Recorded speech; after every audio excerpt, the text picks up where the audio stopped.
জঙ্গি নিয়ে ভঙ্গি করার সময় এবার শেষ। সত্যিকারের জঙ্গি কোথায় দেখছে বাংলাদেশ?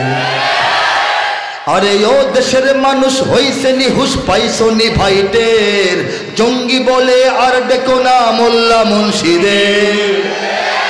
মাদ্রাসাতেই জঙ্গি থাকে এই কথা ঠিক নয়, কলেজ বিশ্ববিদ্যালয়েও জঙ্গি এখন হয়।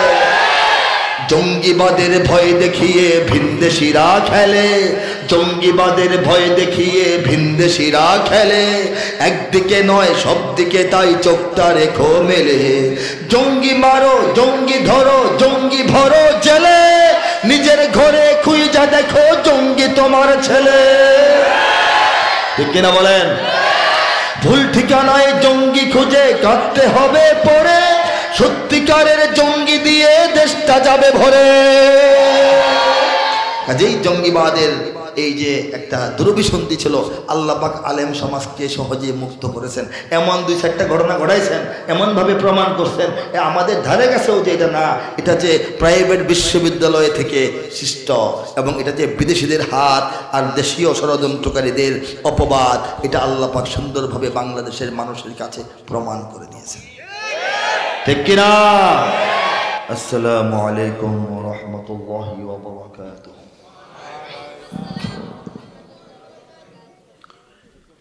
আমরা সবাই কেমন আছি? আলহামদুলিল্লাহ, আমিও ভালো আছি ইনশাআল্লাহ। আলহামদুলিল্লাহ আলহামদুলিল্লাহি নাহমাদুহু ওয়া নাস্তাঈনুহু ওয়া নাস্তাগফিরুহু ওয়া নু'মিনু বিহি ওয়া নাতাওয়াক্কালু আলাইহি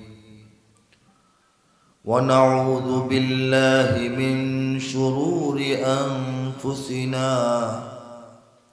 ومن سيئات أعمالنا من يهده الله فلا مضل له ومن يضلله فلا هادي له ونشهد أن لا إله إلا الله وحده لا شريك له ونشهد أن سيدنا ونبينا وحبيبنا وسندنا ومولانا محمدا عبده ورسوله صلى الله تعالى عليه وعلى آله وأصحابه وبارك وسلم تسليما كثيرا كثيرا. أما بعد فأعوذ بالله من الشيطان الرجيم. بسم الله الرحمن الرحيم. ظهر الفساد في البر والبحر بما كسبت أيدي الناس ليذيقهم بعض الذي عملوا لعلهم يرجعون. صدق الله العظيم. অন্তর থেকে সবাই বলি আলহামদুলিল্লাহ। আল্লাহ পাক রব্বুল আলামিন দুনিয়া ধ্বংসের আগে, আমাদের এই সময়টা দুনিয়া ধ্বংসের বেশি বাকি নেই। দুনিয়া ধ্বংসের আগের জামানায়, শেষ জামানায়, এই দুনিয়ার মানব সভ্যতার শেষ জামানায় যখন গুমরাহ হওয়ার মতো হাজারো পথ খোলা, সুন্দর পথ, সহজ পথ, আরামের পথ, আনন্দের পথ, খুশির পথ, যে পথে হাঁটতে খুব খুশি লাগে, অনেক পথ খোলা থাকা সত্ত্বেও রব্বুল আলামিন আমাদেরকে দ্বীনের পথেই অটল রেখেছেন। এই জন্য বলি আলহামদুলিল্লাহ। স্বাভাবিকভাবে আমি আমার সহজাত নিয়ম, পদ্ধতি অভ্যাস অথবা এটা কি বলতে পারেন প্যাটার্ন অনুযায়ী দ্বীনি মাহফিল সমূহে যেভাবে কথা আলোচনা শুরু করে থাকি, যেসব বিষয় এবং প্রসঙ্গের উপর আলোচনায় জোর দেই এবং যেভাবে আমি উপস্থাপন করে থাকি, আজকে এর একটু ব্যতিক্রমভাবে আলোচনা শুরু করব। আজকের এই মাহফিল তাফসীরুল কুরআন মাহফিল এবং প্রচারপত্রে আমার নামের সঙ্গে কুরআনুল কারীমের সূরাতুর রুম থেকে 41 নং আয়াতকে উল্লেখ করে দেওয়া হয়েছে। এই আয়াতের উপর একটু আলোকপাত যেন আমি করি, বলি আলহামদুলিল্লাহ। প্রাসঙ্গিক আলোচনা হবে, তারপর অন্যান্য প্রসঙ্গ আসবে ইনশাআল্লাহ। আল্লাহ রাব্বুল আলামিন বলেন যে আয়াতে কারিমা আমি মাত্র পেশ করলাম, আল্লাহ বলেন মানব জাতির উপর জলে এবং স্থলে, পৃথিবীর সর্বত্র জলে এবং স্থলে যত বিপদ আপদ বালা মুসিবত সংকট সমস্যা দেখা দেয়, হয় না আমাদের?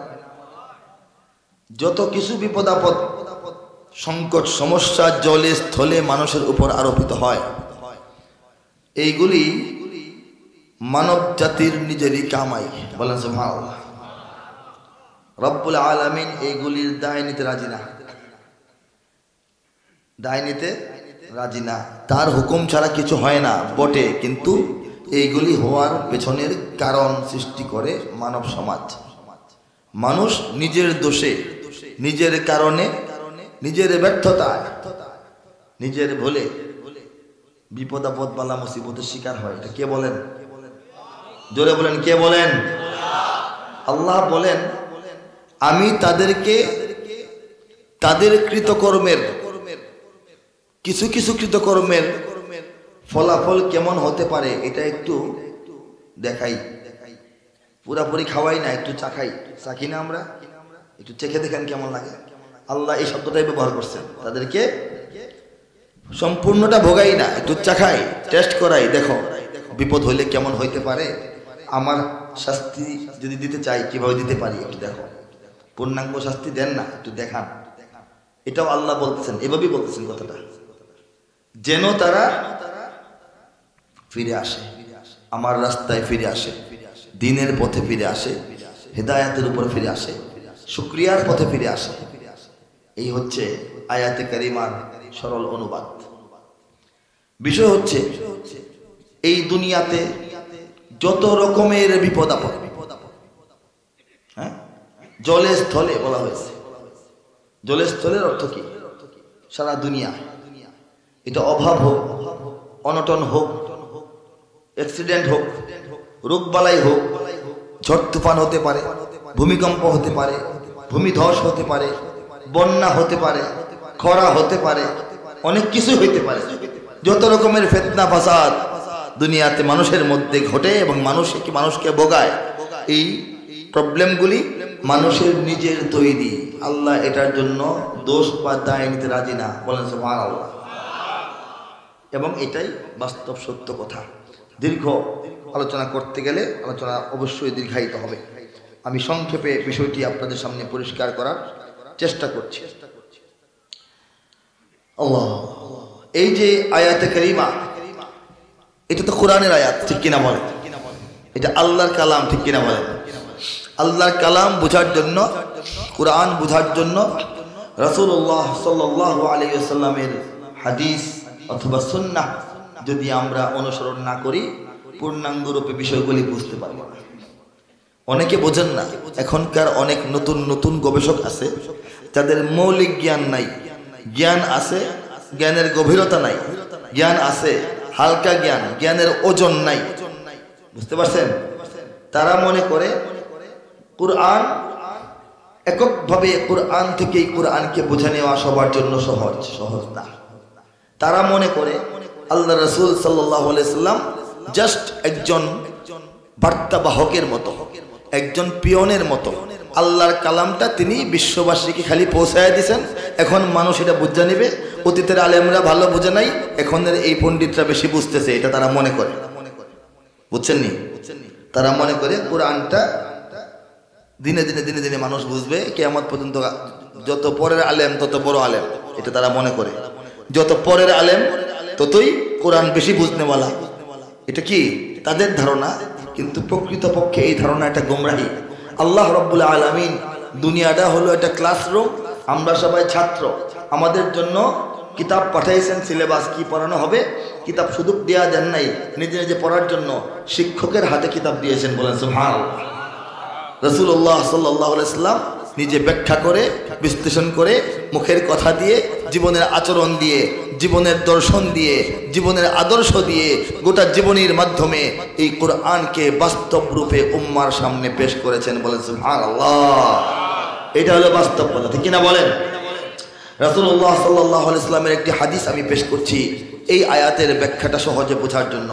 হাদিস শরীফের মধ্যে এসছে রাসূলুল্লাহ সাল্লাল্লাহু আলাইহি ওয়াসাল্লাম, এটা হচ্ছে হযরত আব্দুল্লাহ ইবনে ওমর রাদিয়াল্লাহু তাআলা আনহু থেকে বর্ণিত হাদিস। আব্দুল্লাহ ইবনে ওমর রাদিয়াল্লাহু তাআলা আনহু বর্ণনা করেন যে রাসূলুল্লাহ সাল্লাল্লাহু আলাইহি ওয়াসাল্লাম আমাদেরকে বলেছেন, হাদিসের মূল চুম্বক অংশটা পেশ করছি। তিনি বলেন, লাম তাযহারিল ফাহিশা ফি কওম قط حتى يعلنوا بها إلا فشا فيهم الطاعون والأوجاع التي لم تكن مضت في أسلافهم أجايه এখানে কথা হলো الذين مضوا, অর্থ হচ্ছে যখন মানব সমাজের মধ্যে এই যে আল্লাহর গজব আযাব যে আসে, মানুষের দোষেই যে আসে, এই কথাটার একটা প্রমাণ লাগবে না, একটা ব্যাখ্যা লাগবে না? এই ব্যাখ্যায় আল্লাহর নবী বলতেছেন, যখন নাকি সমাজের মধ্যে, মানব মণ্ডলীর মধ্যে ফাহিশা বেড়ে যায়, অশ্লীলতা, বেহায়াপনা, নগ্নতা বৃদ্ধি পায়, শুধু বৃদ্ধি পায় না, এটা প্রকাশ পায়। হ্যাঁ, ব্যক্তিগতভাবে অশ্লীল মানুষ ঘরের ভিতরে অশ্লীলতা করে, এটা তো এক জিনিস, বাইরেও করে, প্রকাশ পায়। তৃতীয় ধাপের কথা বলা হয়েছে, ব্যক্তিগত পর্যায় থেকে এটা বাইরে আসে, বাইরেও এটা যার যার মতো খুলুক শুধু করে এরকম না, বরং এটাকে ব্যাপকভাবে প্রচার করা হয়, মানুষকে অশ্লীলতার প্রতি আহ্বান করা হয়। ঠিক কিনা বলেন? চলতেছে কিনা সমাজে বলেন তো? অশ্লীলতা কি ঘরে বন্দি? এটা বাইরে হয়, মাঠে ময়দানে হয়, ঘোষণা দেওয়া হয়। এটা যে লজ্জার কাজ, অপরাধের কাজ, অন্যায় কাজ, পচা কাজ, এটা তো বোঝা যায় না, মনে হয় বুক ফুলিয়ে করতেছে। এটা এমন ধুমধারাক্কা হয়, যা আশপাশের 10 কিলোমিটার আওয়াজ যায়। এটার জন্য প্রচার করা হয়, ভিডিও করে ছাড়া হয়, পোস্টার করা হয়, অমুক জায়গায় নাচ গান হবে, অমুক নাচনেওয়ালি নাচতে আসবে, অমুক গায়িকা হারাম গান গাইতে আসবে, অমুক জায়গায় ড্যান্স হবে, অমুক জায়গায় নাটক প্রদর্শন হবে, অমুক জায়গায় যাত্রাপালা হবে, অমুক জায়গায় অমুক সিনেমা আজকে প্রদর্শন করা হবে। এটা কি গোপন থাকে না প্রচার করা হয়? এটা প্রচার করা হয়, ঠিক কিনা বলেন? অর্থাৎ অশ্লীল কাজ গোপনে নয়, প্রকাশ্যে হয়। প্রকাশ্যে শুধু নয়, এটার প্রতি মানুষকে উদ্বুদ্ধ করা হয়, আসার জন্য আহ্বান করা হয়।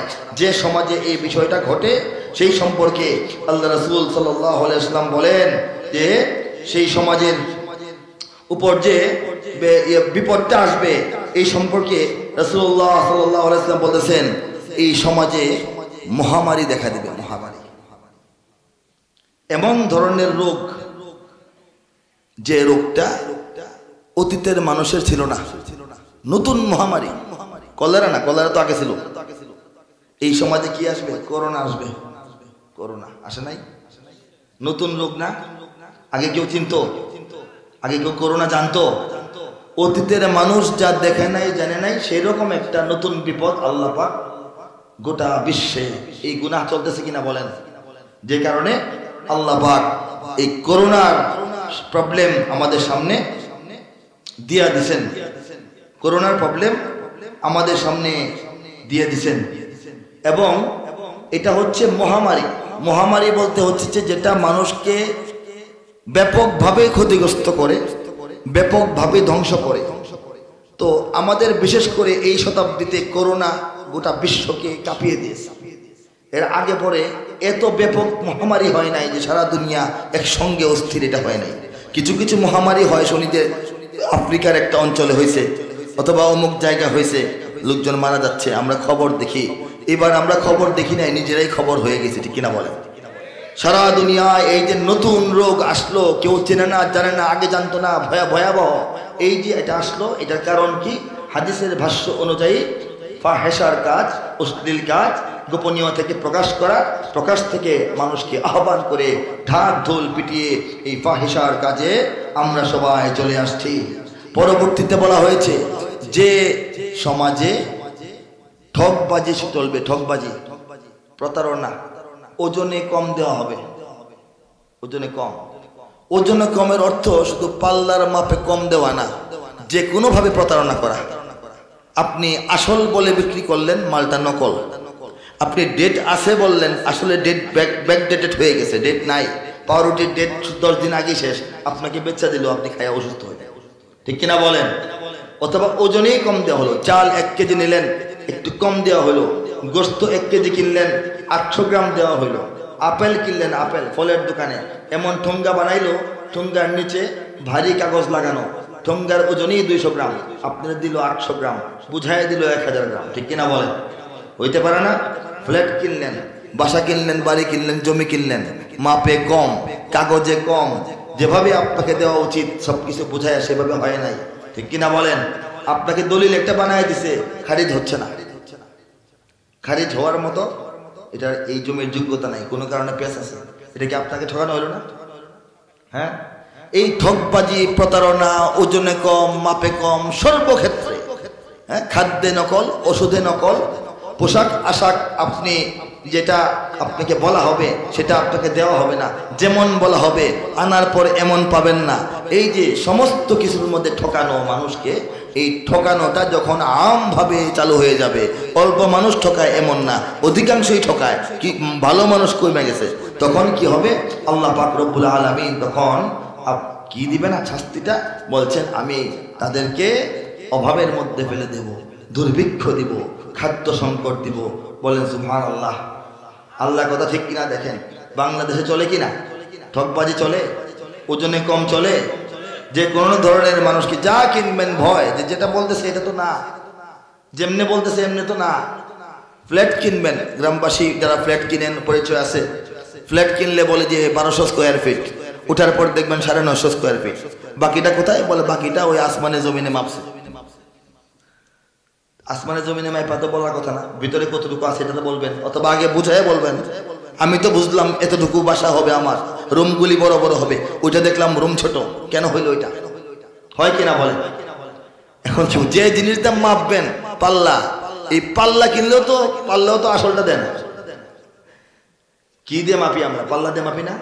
পাল্লা কিনলেও তো অনেক সতর্ক থাকতে হয় যে পাল্লা কি সঠিক সময় দিবে কিনা। ঘড়ি কিনবেন সময় দেখার জন্য, ঘড়ি কি সঠিক সময় দিবে কিনা। একটা ফিতা কিনবেন, ফিতা কি আসলে ইঞ্চি কি ইঞ্চি আছে না কম বেশি আছে, সন্দেহ হয়, ঠিক কিনা বলেন? এই ফিতা দিয়ে মাপলে এই প্রতি ফুটে 1 ইঞ্চি বাইরে যায় বা কমে যায়, এমনও তো হয়। কাজে নকল এবং ঠকবাজির মধ্যে আমরা বসবাস করি। আল্লাহ বলছেন দুর্ভিক্ষ দিবেন। বাংলাদেশে তো দুর্ভিক্ষ দেখি না, কই দুর্ভিক্ষ? আল্লাহ বলছেন দিবেন, কই? আমরা তো দেখি অতীতে মুরগি ছিল কম, এখন বাজার ভরা মুরগি। ডিম ছিল কৃষকের, এখন লক্ষ লক্ষ ডিম বাজারে, ডিমের জন্য হাঁটা যায় না, ঠিক কিনা বলেন? গাড়ি চালায় যে আসি, ওই চিকন বাজার দিয়ে আসলে খালি ডিমের খাঁচার মধ্যে গাড়ি লাগে, এত ডিম। হ্যাঁ, দুধ কত কম ছিল, রোগীর জন্য দুধ সংগ্রহ করতে হইতো। এখন তো দুধের বন্যা বাংলাদেশে, প্যাকেট করা দুধ, মানে খামারে ভরা, মুরগি বেশি, দুধ বেশি, ফল বেশি। ঢাকা শহরে গেলে দেখবেন ফল কারে কয়, প্রত্যেকটা মহল্লায় গাড়ি ভর্তি ভর্তি ফল, ভর্তি ভর্তি ফল। এত ফল চোখে দেখে নাই, আমরা ছোটবেলা দেখি নাই, এখন দেখতেছি যে এত ফল যে যন্ত্রণাদায়ক হয়ে গেছে। ভালো জিনিসও বারবার দেখলে যন্ত্রণা লাগে। এত ফল, এত ফুল, ফুলের মধ্যে বরকত হয়েছে না? দেখেন না, ফুলের চাষ হয়, কোটি কোটি কোটি টাকার ফুল হয়। হ্যাঁ, আমাদের এই ধান ক্ষেতের মতো গোলাপ ক্ষেত হয়। গোলাপ ক্ষেত সাভারে গিয়ে দেখবেন, যশোরে গিয়ে দেখবেন। আল্লাহ পাক তো সব ঢাইলা দিচ্ছেন। দুর্ভিক্ষ কই? হওয়ার তো কথা দুর্ভিক্ষ। আমরা তো দুর্ভিক্ষের আচরণ করতেছি, তাহলে দুর্ভিক্ষটা কই? সবকিছু বেশি, কাপড়ের অভাব নাই বাংলাদেশে, মার্কেটগুলি দিয়ে দেখেন, এত কাপড় ছিল না, থান কাপড় কিনা বানাইতে হইতো, একটা করে ড্রেস, হ্যাঁ, ঈদের সময়, এরপরে ঈদের আগে বানায় দিতে পারবে কিনা সন্দেহ। এখন সাধারণ মানুষ বাড়ির কাজ করে খায় যে মেয়েরা বাড়ি ঘরে, তারাও 5-6 সেট কাপড় কিনে ঈদের সময়, কম হইলে চাকরি ছেড়ে দেয়, তাদের মন ওঠে না এত বেশি। এই যে সব ধরনের নিয়ামত আল্লাহ পাক ঢাইলা দিলেন, অভাবটা কোথায়? অভাবটা হলো অন্য জায়গায়। অভাব কাকে বলে? আছে, দুনিয়াতে জিনিস আছে, বাজারেও জিনিস আছে, কিন্তু আপনি চাহিদা মতো কিনতে ব্যবহার করতে পারতেছেন না, এটা হচ্ছে অভাব। মূল্য বেড়ে গেছে, ঠিক কিনা বলেন? এই যে দ্রব্য মূল্যের ঊর্ধ্বগতি, এটাই হচ্ছে আল্লাহ তরফ থেকে গজব, বলেন সুবহানাল্লাহ। এটা বুঝতে হবে। বাজারে ভরা মাল, কিন্তু আমরা খেতে পারি না। আমরা গরুর গোশত কিনে খেতে পারি না। গরুর তো অভাব নাই, গরু এক সময় তো বাংলাদেশে আরো কম ছিল, এখন অনেক, গরুর অভাব নাই, কিন্তু কিনে খেতে পারি না। ডিমের দাম বেড়ে যায়, কিনে খেতে পারি না। পেঁয়াজের দাম বেড়ে যায়, কিনে খেতে পারি না। চাউল কেনার টাকায় অভাব পড়ে যায়। এই যে আমার সাধ্যের বাইরে চলে গেল। দুনিয়াতে আছে জিনিস, কিন্তু আমার সাধ্যের বাইরে, এটাই হচ্ছে অভাব, বলে সুবহানাল্লাহ। কে দিছেন এই শাস্তিটা? কে দিতেছেন আমাদেরকে? আল্লাহ পাক আমাদেরকে এই শাস্তিটা দিতেছেন। এরপরে হলো, যে সমাজে মানুষ যাকাত দেওয়া কমায় ফেলে, যাকাত দেওয়াটাকে কষ্টকর মনে করে, যাকাতের চর্চা কম, যাকাত না দিলে বাসে, হিসাব করে কম দিলে বাসে। 40 কোটি টাকা যার, তার তো 1 কোটি টাকা জাকাত, 40 ভাগের 1 ভাগ জাকাত না। এক লোকের মনে করেন 40 কোটি টাকা আছে, 100 কোটি টাকার মালিক, 2.5 কোটি টাকা জাকাত। 2.5 কোটি টাকা তো সে জাকাত দিতে তার ইচ্ছা হয় না। সে যে তার আল্লাহ তাকে দান করছেন সমস্ত সম্পদের মাত্র 40 ভাগের 1 ভাগ আল্লাহ পাক দিতে বলছেন, এইটা মনে থাকে না। তার মনে হয় খালি 2.5 কোটি টাকা দিয়ে দিব। তার মনে হয় কি 2.5 কোটি টাকা আমি মানুষকে দিয়ে দিব। আল্লাহ বলছেন এভাবে না, চিন্তা করো যে 100 কোটি তোমাকে দিছি আমি, এখান থেকে 10 ভাগের 1 ভাগ দিতে বললে দিতে হতো না? 10 কোটি আল্লাহ কম দিচ্ছেন, 2.5 কোটি, 40 ভাগের 1 ভাগ। এই 2.5 কোটির যার জাকাত, সে 10 লাখ টাকা একটা অনুষ্ঠান কইরা মানুষকে একটু সিরা কাপড়, সিরা লুঙ্গি, পচা লুঙ্গি দিয়া, একটু বিরিয়ানি খাওয়াইয়া, ছবি তুললা, টেলিভিশনে দেখায় দিতে অমুক বড় লোক জাকাত দিয়েছে, সারাদিন হাজার হাজার মানুষ। অথচ তার জাকাত হলো 2.5 কোটি টাকা। 2.5 কোটি টাকা যদি সে 1 লক্ষ টাকা করে 250 মানুষকে দিত, তার এলাকার মধ্যে কি 250 গরিব আসেনি? ভদ্র গরিব, হ্যাঁ, 1 লাখ টাকা দিলে তো তার পুঁজি হয়, তো ব্যবসা করতে পারে, সে চলতে পারে। 1 লক্ষ করে দিলে সে 250 পরিবারকে সে উন্নত করতে পারে। কিন্তু এরকম কোন জাকাত দেনেওয়ালা সাধারণত পাই আমরা? পাই না। তো আল্লাহ রাব্বুল আলামিন বলেন, যে সমাজে জাকাত দেওয়া বন্ধ হয়ে যাবে, সেই সমাজে আমি রহমতের বৃষ্টি বর্ষণ করা বন্ধ করে দেব। রহমতের বৃষ্টি হবে না যে তা না, হবে, অটাইমে হবে, ক্ষতিকর বৃষ্টি হবে। এই বৃষ্টির কারণে আপনি ধান শুকাতে পারবেন না। এমন বৃষ্টি এমন টাইমে আসবে, পচতেছে আপনার ফসল, ঝইরা গেছে আপনার পাকা ধান, তখন আপনি বৃষ্টি চান নাই, আপনি চাইছেন রোদ, আল্লাহ দেশের বৃষ্টি। এই বৃষ্টি পাইয়া কি খুশি হবেন? এটা রহমতের বৃষ্টি নয়, এটা উন্নয়নের বৃষ্টি নয়, এটা উৎপাদনের বৃষ্টি নয়, এটা কল্যাণের বৃষ্টি নয়। আল্লাহ পাক আপনাকে বেকায়দায় ফালাইয়া বৃষ্টি দিবেন, এমন সময় বৃষ্টি দিবেন যে আপনার এই বৃষ্টিতে আরো ক্ষতি। কৃষকের সমস্যা, কাঁচামরিচ পচা যায়, টমেটো পচা যায়, ঢেঁড়সের বাগান পচা যায়। আল্লাহ পাক এমন ভাবে বৃষ্টি দিবেন, রহমতের বৃষ্টি, সুসময়ে ভালো বৃষ্টি দিবেন না। এরপরে আল্লাহ পাক বলেন যে আমি কিছু পৃথিবীর প্রাণীর জন্য, বিভিন্ন জীব জানোয়ারের জন্য মাঝে মাঝে বৃষ্টি দেব, এটা তোমাদের জন্য না। রহমতের বৃষ্টি তো বন্ধ হবে, মাঝে মাঝে যে হবে, এটা আমাদের খুশি হওয়ার কিছু নাই।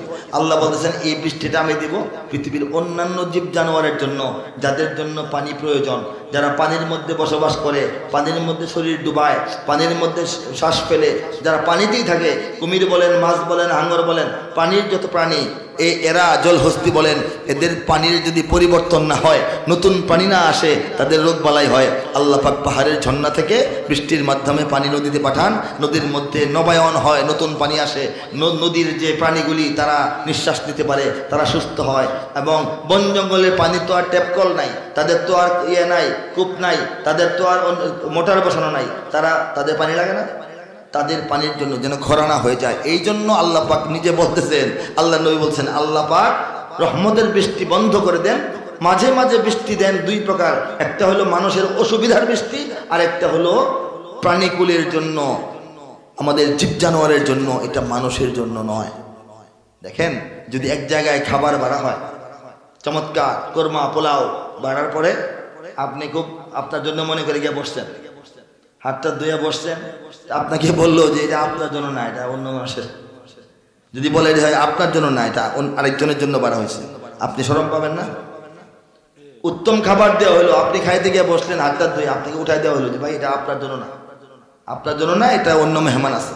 আল্লাহ পাক আমাদেরকে লজ্জা দিচ্ছেন। বৃষ্টি যে হয় মাঝে মাঝে, খুশি হয়ে লাফানোর কিছু নাই, এই বৃষ্টি তোমাদের জন্য না, এই বৃষ্টি আমি আমার বন জঙ্গলের প্রাণীদের জন্য দিয়েছি। বলেন সুবহানাল্লাহ। এরপরে বলা হচ্ছে হাদিসে কারীমের মধ্যে যে জাতি আল্লাহ এবং রাসূলুল্লাহ সাল্লাল্লাহু আলাইহি সাল্লামের সাথে ওয়াদা ভঙ্গ করবে, আল্লাহ এবং নবীর সাথে আমাদের ওয়াদা কি? আল্লাহ এবং নবীর সঙ্গে আমাদের ওয়াদা হচ্ছে তাওহীদ এবং রিসালাতের ভিত্তিতে শরিয়া মোতাবেক চলা। ঠিক কিনা বলেন? ঈমান, আমল, আখলাক ঠিক রেখে চলা, শরীয়তের নিয়ম কানুন মেনে চলা, দ্বীনের জীবন বিধান মেনে চলা, এটা হচ্ছে আল্লাহ এবং রাসূলের সঙ্গে আমাদের ওয়াদা। বলবেন যে ওয়াদা কবে করলাম? কোনো ওয়াদা তো করি নাই, আল্লাহর সাথেও দেখা হয় নাই, নবীরেও দেখি নাই, তো ওয়াদা করলাম কোন দিন? ওয়াদা করি নাই, করছি কি করছি না? কালিমা যে পড়লাম, এটাই তো ওয়াদা। ইসলাম যে গ্রহণ করলাম মানে আত্মসমর্পণ করলাম। আত্মসমর্পণ কারে বলে? আপনি যদি বলেন যে আমি আত্মসমর্পণ করলাম, আপনাদের দাঁড়াইতে বললে দাঁড়াইবেন, বসতে বললে বসবেন, হাত তুলতে বললে হাত তুলবেন। বন্দুক ধরে পড়ে না, হাত তোলো, হাত তোলে না। বন্দুক ধরার পর সে যদি ড্যান্স দেয়, গুলি খাবে না? আত্মসমর্পণ হলে আমি আপনার যেটা ইচ্ছা এটাই আমার ইচ্ছা, আপনি যেটা বলবেন এটা আমি করবো, আমার নিজের আর কোনো ইচ্ছা নাই। আমরা কি আল্লাহ এবং রাসূলের প্রতি এরকম হইতে পারছি? ইসলামের যেটা ইচ্ছা, শরীয়তের যেটা বিধান, এটাই আমার বিধান, এর বাইরে আমার কোনো রুচি নাই, পছন্দ নাই, চিন্তা নাই, এরকম কি হইতে পারছি? কাজে আল্লাহ এবং রাসূলের সঙ্গে আমি যে বললাম আমি মুসলিম, আমি আত্মসমর্পণকারী, কিন্তু আত্মসমর্পণ তো আসলে করি নাই, এরকম যদি হয় তখন আল্লাহ রাসূল বলেন এই জাতির উপর বহির্শত্রু চাপিয়ে দেওয়া হয়, বিজাতীয় শত্রু চাপায় দেওয়া হয়। বাংলাদেশে আমরা যদি শরিয়া মোতাবেক যেহেতু চলতে পারতেছি না, যেহেতু শরিয়া বিরোধী অনেক কর্মকাণ্ড জাতীয় পর্যায় থেকে হয়, সামাজিকভাবে ছড়িয়ে পড়ে, ঠিক কিনা বলেন? ব্যক্তি জীবনেও আমরা সবাই শরিয়ার উপর পূর্ণাঙ্গ কায়েম হতে পারতেছি না। কাজেই এই সমাজ, এই জাতির উপর এখন আমেরিকা এসে চেপে বসেছে, ভারত এসে চেপে বসেছে, রাশিয়া এসে চেপে বসেছে, চায়না এসে চেপে বসেছে, ঠিক কিনা জোরে বলেন? তারা যেভাবে বলে সেভাবে আমাদের রাজনীতি চলে। তারা যে সরকারকে নামাইতে চায় সেই সরকার নামার ভয় পায়, তারা যে সরকারকে উঠাইতে চায় সেই সরকার মনে করে যে হ্যাঁ আমেরিকা আমার পক্ষে আছে, মনে হয় আমি ক্ষমতায় যাব। তারা আমাদের অর্থনীতি নিয়ন্ত্রণ করে, তারা আমাদের ব্যাংকিং বাজার ব্যবস্থার মানদণ্ড নির্ণয় করে, তারা আমাদের সংস্কৃতি পরিবর্তন করে, তারা আমাদের পাঠ্যক্রমকে তাদের ইচ্ছা মতো সাজায়, ঠিক কিনা বলেন? আমাদেরকে সব দিক থেকে অত্যাচার, নির্যাতন এবং শোষণ করার অধিকার ক্ষমতা তারা পেয়ে গেছে, এবং বলা হয়েছে যে তাদেরকে চাপায় দেওয়া হবে, তারা এই জাতির নিজস্ব সম্পদ লুটে নিবে। হাদিসে আছে আমাদের সম্পদ লুটে নিচ্ছে না, লুটে নিচ্ছে না। আমাদের গ্যাস কই যায়? বাংলাদেশে সবাই পায়, বাইরে চলে যায়। আমাদের বিদ্যুৎ বাইরে চলে যায়, আমাদের তিস্তার পানি আমরা পাই না, বাইরে চলে যায়, ঠিক কিনা বলেন? ঠিক কিনা? আমাদের দেশের উপর দিয়ে ট্রানজিট হয়ে যায়, আমরা বিনিময়ে কিছু পাই না, মাংনা ট্রানজিট। এই যে দেশের সম্পদ ইচ্ছে মতো বিদেশিরা তাদের প্রকল্প, তাদের প্রজেক্ট, তাদের পরামর্শ, তাদের রূপকল্পের বাইরে আমরা স্বাধীনভাবে আমাদের সম্পদগুলিকে ব্যবহার করতে পারি না। এটাই তো হচ্ছে আযাব। এটাই আল্লাহর রাসূল বলছেন তোমরা স্বাধীন থাকবে না, তোমাদের উপর বিদেশিরা প্রভাব খাটাবে, তোমাদের সম্পদ তারা কেড়ে নিয়ে যাবে। এরপরে বলা হয়েছে, সর্বশেষ আরেকটা বিষয় বলা হয়েছে, যে জাতির শাসকেরা যারা ক্ষমতায় থাকবে তারা আল্লাহর কোরআনের বিধান অনুযায়ী, যে জাতির শাসকরা দেশ শাসন করে না, যে জাতির শাসকরা আল্লাহর কোরআন অনুযায়ী দেশ শাসন করে না, তাদের মধ্যে, সেই জাতির মধ্যে সবসময় অন্তর কলহ, অন্তর্দ্বন্দ্ব, নিজেদের মধ্যে মারামারি, হানাহানি, গালাগালি, কিলাকিলি চলতে থাকে। চলতেছে কিনা বলে? বাংলাদেশে শান্তি আসেনি? রাজনৈতিক দলগুলির মধ্যে ঠেলাঠেলি, মারামারি, কিলাকিলি চলছে না? এই যে একটা অশান্তি চলছে আমাদের নিজেদের মধ্যেই অশান্তি, শুধু রাজনীতিবিদদের মধ্যে, ওলামায়ে কেরামের মধ্যেও দেখবেন যে অনেক ক্ষেত্রে দূরত্ব বৈষম্য চলছে। তাবলিগ জামাত দুই ভাগ হয়ে গেছে, দেখেন ঠিক কিনা বলেন? হ্যাঁ, এই যে আমাদের ভিতরে সব ধরনের এই যে দূরত্ব, বৈষম্য, পার্থক্য এবং অশান্তি কাজ করতেছে, এইগুলি সবগুলি অপরাধ আমাদের দেশে আছে। মাপে কম দেওয়া হয়, প্রতারণা চলে আমাদের দেশের মধ্যে, অশ্লীলতা ব্যাপকভাবে প্রচার কইরা এটাকে পালন করা হয়। আমাদের দেশে ক্ষমতাসীনরা আল্লাহর কোরআন অনুযায়ী ক্ষমতা চালায় না। আমাদের দেশে আমরা সামাজিকভাবে, ব্যক্তিগতভাবে, রাষ্ট্রীয়ভাবে আমরা আল্লাহ এবং রাসূলের সঙ্গে করা ওয়াদার ওপর চলি না। আমরা মানুষকে ঠকাই, মাপে ঠকাই, সব দিক দিয়ে ঠকাই। এই দোষগুলি আমাদের মধ্যে আছে কিনা? আল্লাহ কি বলছেন? তোমাদের দোষী তোমাদেরকে বিপদাপদ দেওয়া হয়। কি কি বিপদাপদ দেওয়া হয় আমি তো হাদিসের ব্যাখ্যা দিয়ে বললাম। এই বিপদগুলি কি আমাদের উপরে আসে নাই? এই যে দ্রব্যমূল্য বেড়ে গেছে, এটা তো আমাদের কামাই, আল্লাহ পাক এই বিপদ দিচ্ছেন, এই জন্য এটা হয়েছে। অপর এক হাদিস আমি সংক্ষিপ্তভাবে আপনাদের সামনে ইয়ে করব। আমি হাদিসের আরবিটাতে গেলাম না, কারণ আরবি বাংলা মিল্লা বললে লম্বা হবে বয়ান, আরো তো কথা আছে। এটা হচ্ছে হযরত আবু হুরায়রা রাদিয়াল্লাহু তাআলা আনহু থেকে বর্ণিত। তিনি বলেন, যখন গনিমতের মাল আছে না, যুদ্ধ করে যেটা পায়, যুদ্ধের মাধ্যমে যেটা পায়, গনিমতের মালের বিধান হইল এটা সৈনিকদের মধ্যে বন্টন হবে। এরপরে বিধান হইল এটা শরীয়তের নিয়ম অনুযায়ী আরো কিছু কিছু ক্ষেত্রে বিতরণ হবে, এবং এটা করা হচ্ছে না। এইগুলি যখন হয় প্রথমত কথা। দ্বিতীয়ত বলা হয়েছে যাকাতকে যখন মানুষ জরিমানা মনে করে, নিজের কষ্টে খাইটা খুঁইটা ব্যবসা করে ব্যবসাদার করাইলাম, এই ব্যবসার মধ্যে লাভ করলাম, সেই লাভ থেকে এখন আবার মানুষকে দিতে হবে, এটা তো মনে হয় জরিমানা। আমার জরিমানা ধরা হইল, এরকম মনে হয় না? জাকাত দিতে কষ্ট হয়, মন খুশি হয় না, মন আগায় না।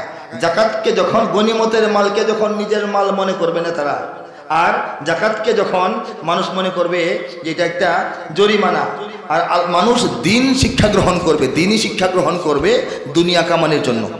আছে না নাই আমাদের মধ্যে? দিন শিখতেছে কেন? দুনিয়া উপার্জনের জন্য। ব্যাখ্যা দিলে তো লম্বা, এই শুধু এই হাদিসেই পুরা সময় যাবে, আমি ব্যাখ্যায় যাব না। দিন শিখবে দুনিয়া উপার্জনের জন্য, এবং মানুষেরা স্ত্রীর এত বেশি অনুগত হয়ে যাবে যে সে তার মাকে মূল্যায়ন করবে না। স্ত্রীদের এত বেশি কথাই চলবে, মাকে মূল্যায়ন করবে না। এবং বন্ধু বান্ধব, পাড়া প্রতিবেশী, বান্ধবীদের সঙ্গে এত বেশি তার মহব্বত, এত চলাফেরা, এত উঠা বসা, এত পরামর্শ যে পিতার পরামর্শ তার কানে যাবে না।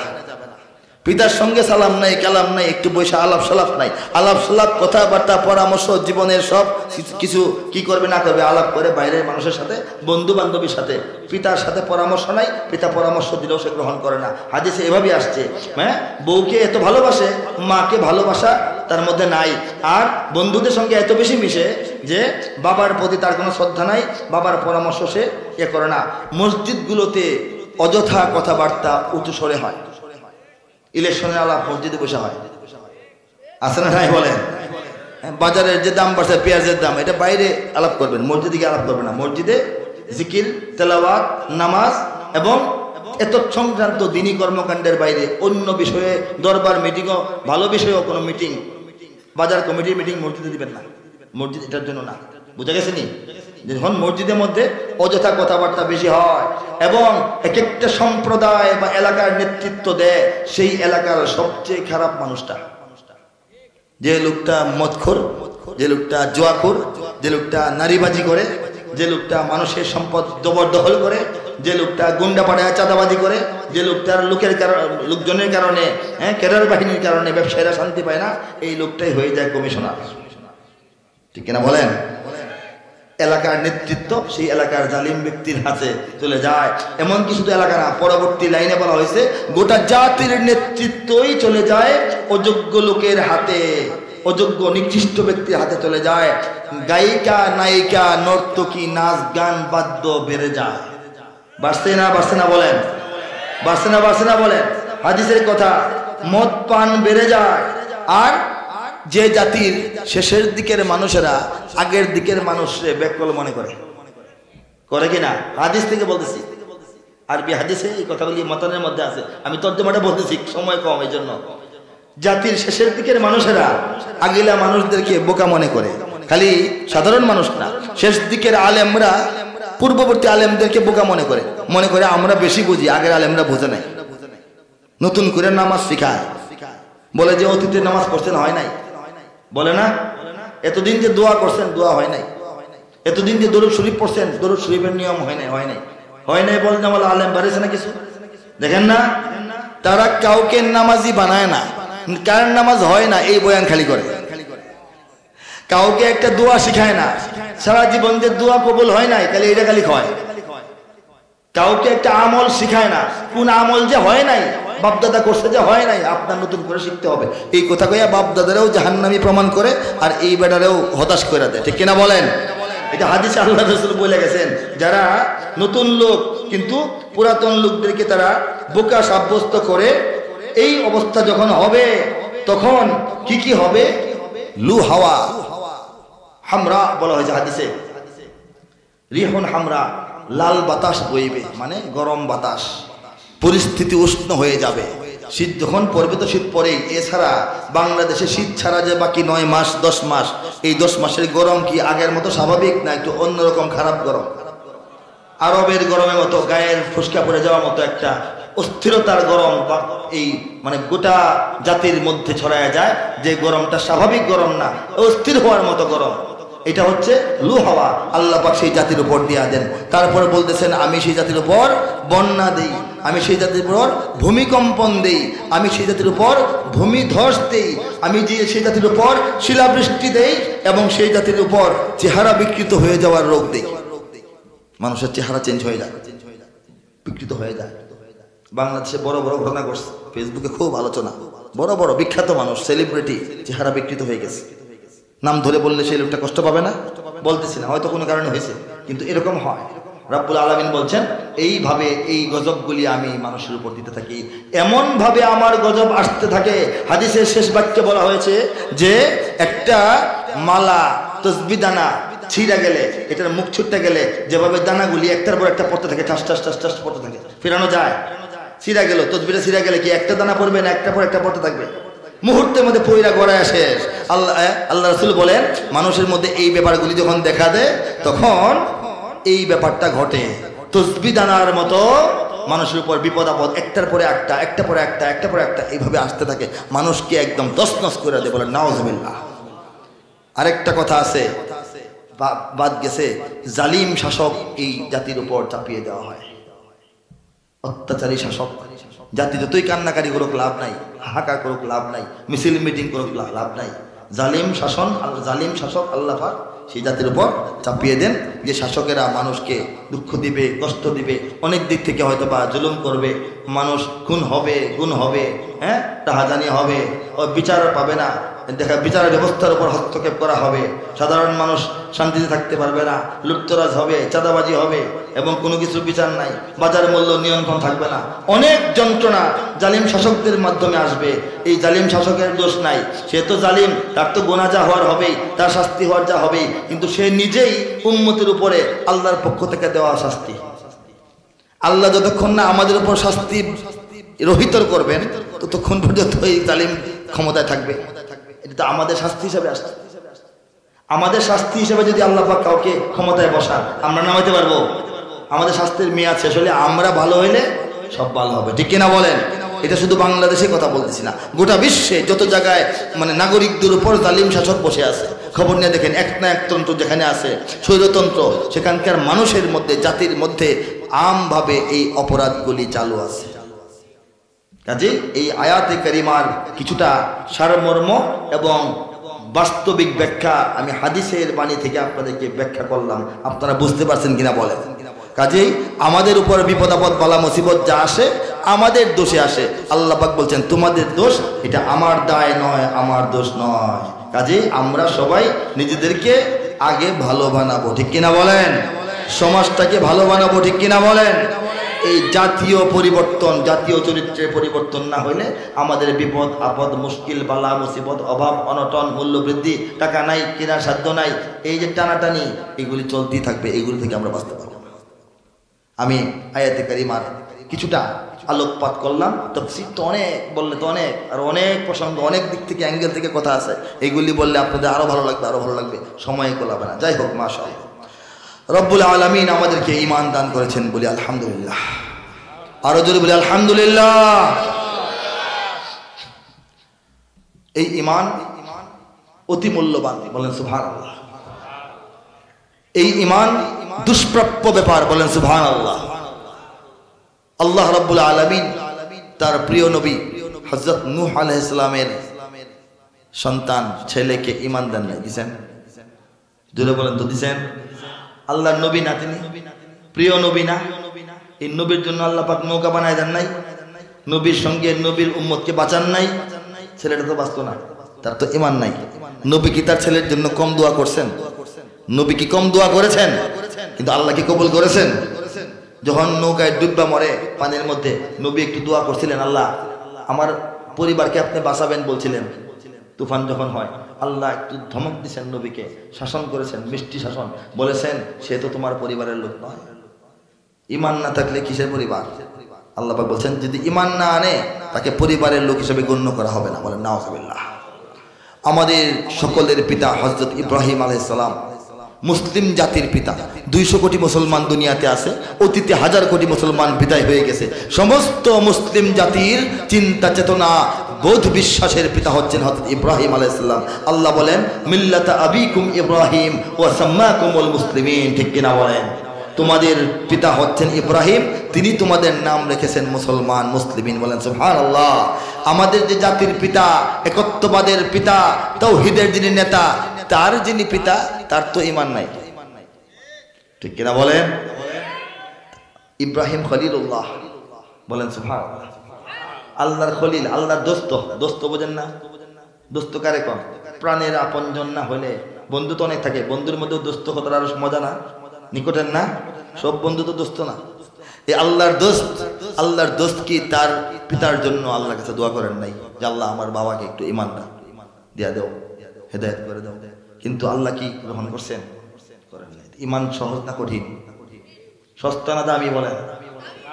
হযরত লূত আলাইহিস সালাম বিখ্যাত নবী, তার ওয়াইফ, তার বউ, তার স্ত্রী, তার সহধর্মিণী, তার অর্ধাঙ্গিনী, তার জীবন সঙ্গিনী, তার আপনজন, তার প্রিয়তমা, এক বিছানায় ঘুমানো, এক পাতিলে খাওয়া, এক ঘরে সংসার করা মানুষ, কিন্তু ঈমান নাই। স্ত্রীর ঈমান নসিব হয় না। কাফেরদের সঙ্গে আল্লাহর আযাবে নিপতিত হয়ে সেই মহিলা ধ্বংস হয়ে যায়। অথচ স্বামীর সঙ্গে সংসার, স্বামীর চোখে চোখ, স্বামীর কানে কান, কথা বলেছে, স্বামীর দাওয়াত তার কানে গিয়েছে, প্রাণে যায় নাই। ঈমানটা কি সহজ না কঠিন? হ্যাঁ?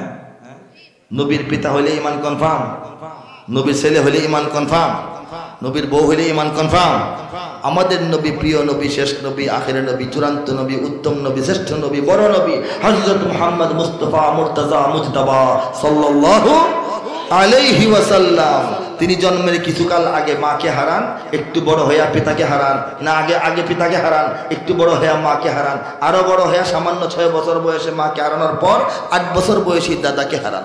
দাদার পরে আর আশ্রয় কে? বলেন তো, কঠিন না জীবনটা? দাদা বেঁচে থাকলে, মা বাপ মারা গেলে একটা আশ্রয় প্রশ্রয় থাকে। এরপর আপন চাচা আবু তালিবের ঘরে লালিত পালিত হন।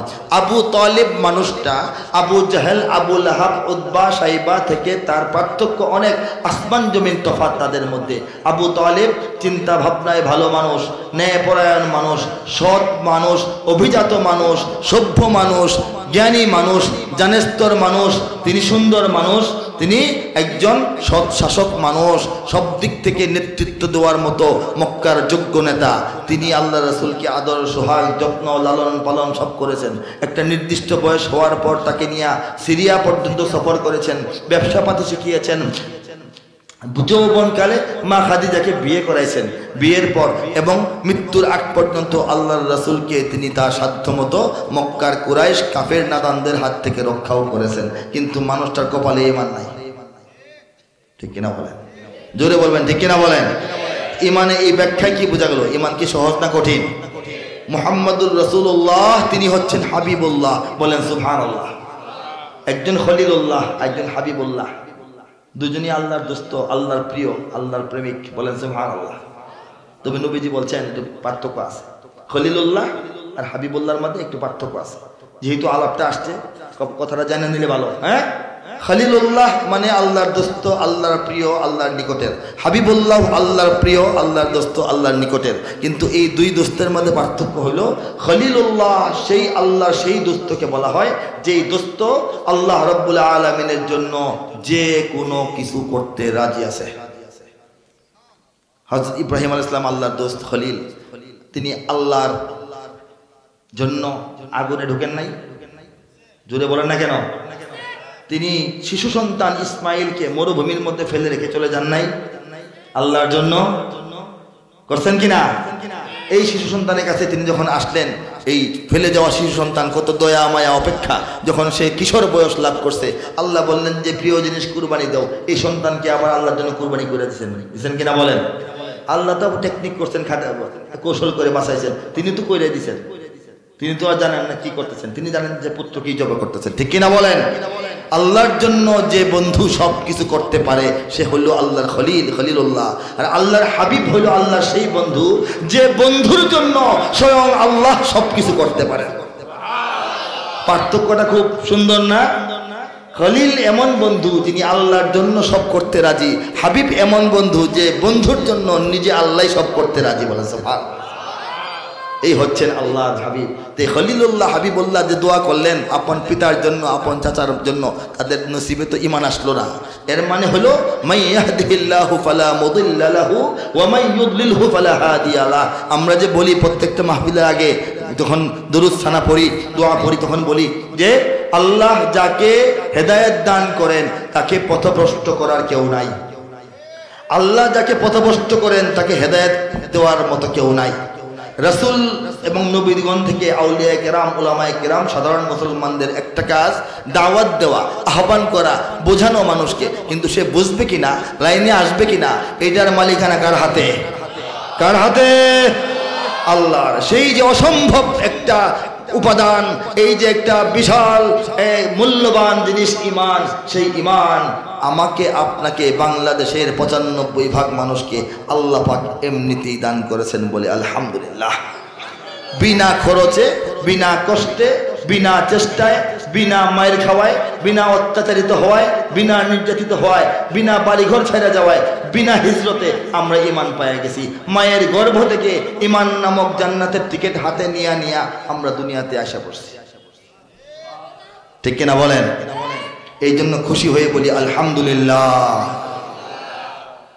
বলি সুবহানাল্লাহ, গৌরব প্রকাশ করে বলি আল্লাহু আকবার। এদেশে আল্লাহু আকবারের সুরে সূর্য ওঠে, এদেশে আল্লাহু আকবারের সুরে সূর্য ডোবে, এদেশে আল্লাহু আকবারের সুরে সূর্য ওঠে, এদেশে আল্লাহু আকবারের সুরে সূর্য ডোবে। ঠিক না? এদেশের মাল্লা মাঝি কিষান মজুর সবার ঠোঁটে শোনো রে লা ইলাহা ইল্লাল্লাহর জিকির ওঠে। এদেশের মাল্লা মাঝি কিষান মজুর সবার ঠোঁটে শোনো রে লা ইলাহা ইল্লাল্লাহর জিকির ওঠে। ইমানের তপ্ত আগুন জ্বলছে সবার বুকে বুকে, ইমানের তপ্ত আগুন জ্বলছে সবার বুকে বুকে। সে আগুন দেশ হতে দেশ দেশান্তরেও জ্বলতে হবে। এদেশে আল্লাহু আকবারের সুরে সূর্য ওঠে, এদেশে আল্লাহু আকবারের সুরে সূর্য ডোবে। ঠিক না বলেন?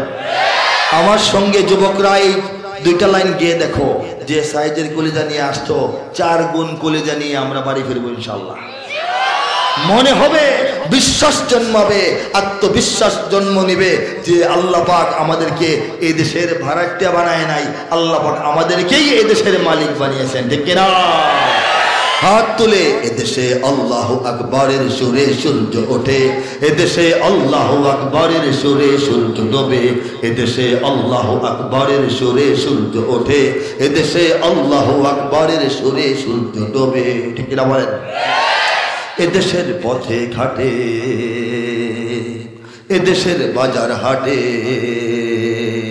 এদেশের এদেশের এদেশের এদেশের এদেশের গঞ্জ গ্রামে খোদার নামের তসবিহাতে কত পীর আউলিয়াদের অশ্রু ঝরে গভীর রাতে। এদেশের গঞ্জে গ্রামে খোদার নামের তসবিহাতে কত পীর আউলিয়াদের অশ্রু ঝরে গভীর রাতে।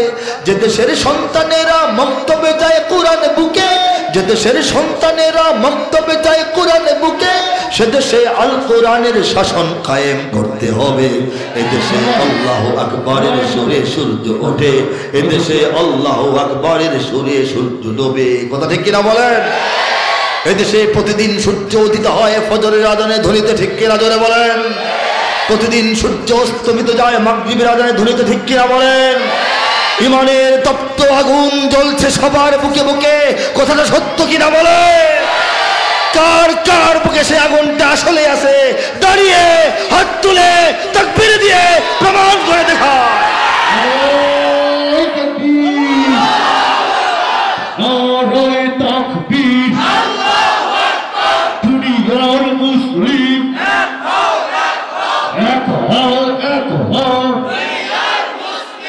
ইসলামের শত্রুরা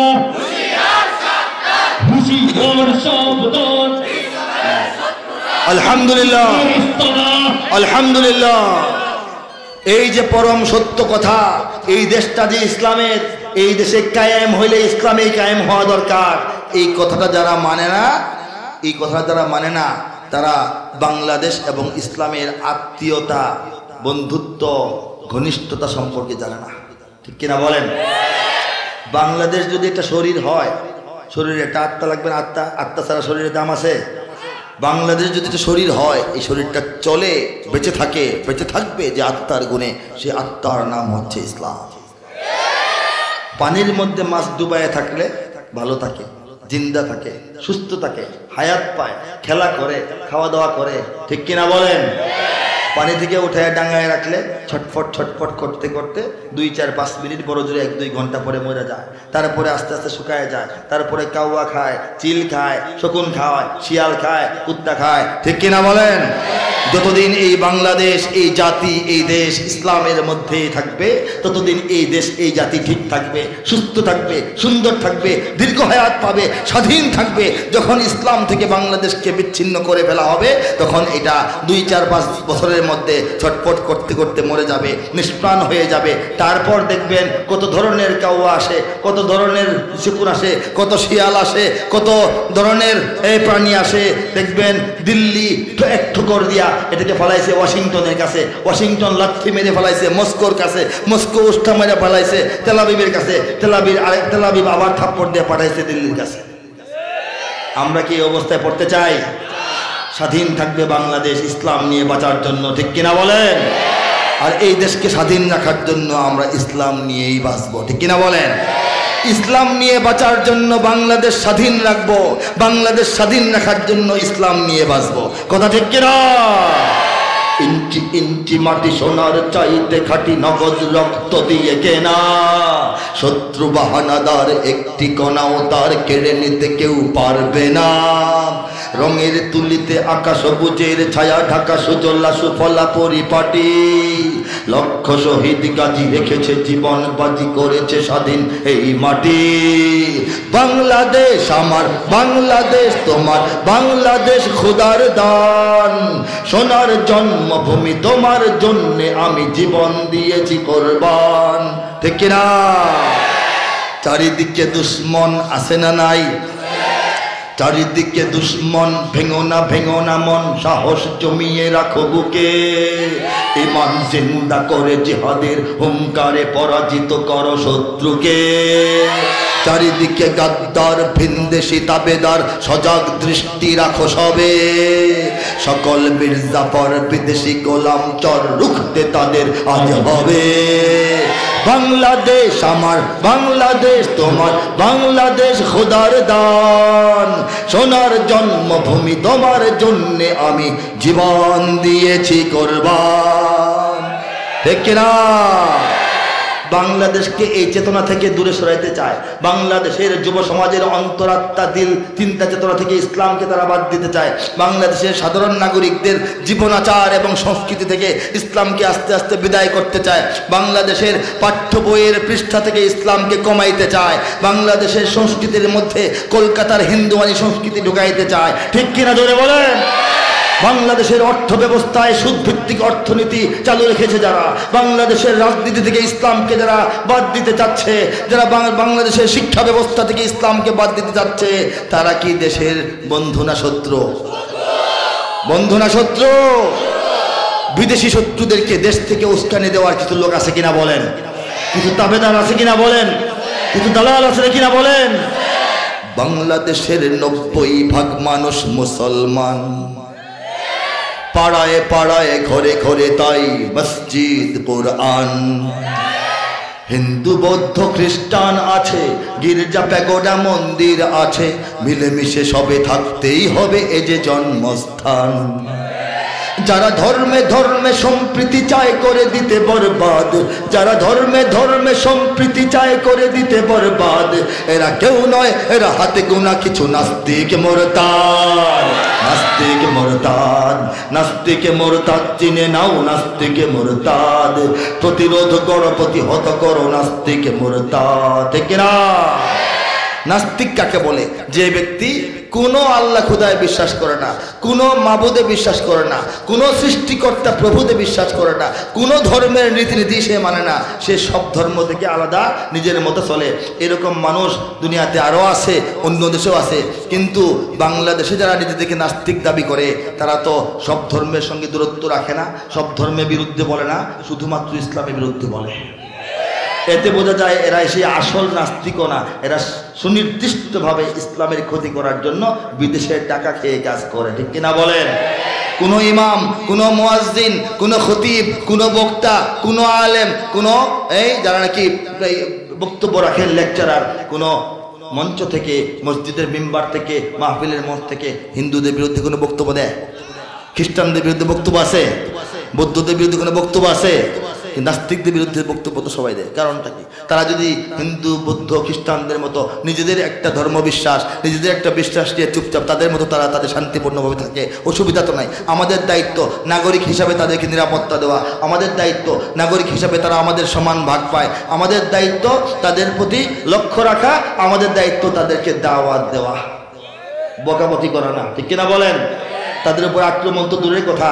হ্যাঁ, এদেশের হাক্কানি উলামায়ে কেরাম বলেন, ভারতে যদি সমস্ত মসজিদ, শুধু বাবরি মসজিদ না, সমস্ত মসজিদ ঘুরিয়ে দেওয়া হয়, তবু বাংলাদেশের শান্তিপ্রিয় কোনো হিন্দুদের একটা এর মধ্যে, মঠের মধ্যে বা একটা মন্দিরের মধ্যে ঢিল ছোড়াও আমাদের জায়েজ না। ভারতে সমস্ত মুসলমানকে অন্যায়ভাবে যদি হত্যা করে ফেলা হয়, বাংলাদেশের শান্তিপ্রিয় হিন্দুদেরকে গালি দেওয়াও জায়েজ না। লড়াই করতে হলে সেখানে গিয়ে করবেন। ভারতে চলে যান, সেখানে লড়াই জিহাদ করতে হবে। তবে হিন্দুদের দায়িত্ব আছে, খ্রিস্টানদের দায়িত্ব আছে।